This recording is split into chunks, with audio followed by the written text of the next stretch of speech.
In chapter 1, Isaiah says, all right, you're spiritual harlots, you're broken, you're religious hypocrites. But in chapter 2, he switches to the hope. He says, this is the hope. He looks forward to what Christians are still looking forward to, what we call the second coming of Christ. It speaks of Christ's 1,000-year reign on earth. People will be attracted to Jerusalem. They will want to know God's word and live according to it, and peace will be universal.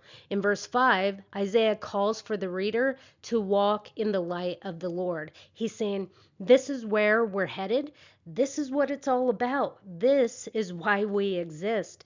Why wait till the millennial kingdom? Walk in the light of the Lord until the Lord sets up his glorious kingdom.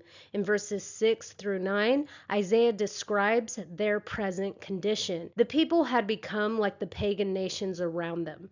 They were copying religions and participating in occult practices. In verses 7 through 8, though they had great material wealth and military strength, they believed it came to them because of these idols. They were arrogant, and the arrogance of man will be brought low and human pride humbled. That's verse 9. In verse 10, when the Lord comes to judge, people will seek to escape his judgment. Only then will they realize that their arrogance and wealth cannot save them.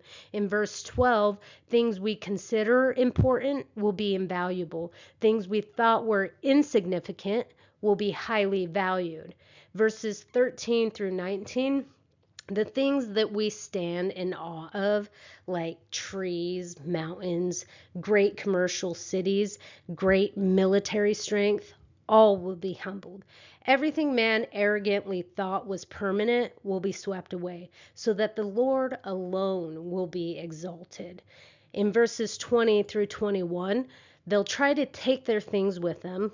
During this judgment, they'll try to take their idols with them, but that will only hold them back. So they toss these things to the side in hopes of escaping quicker. So again, things we consider important will be invaluable. And in verse 22, the chapter ends with, stop trusting in mere humans, meaning man is merely a vapor. So the point of the chapter is put your trust in God. Worldly things are temporary. We should focus on God's kingdom and his plan. We should have an eternal perspective, is what he's saying.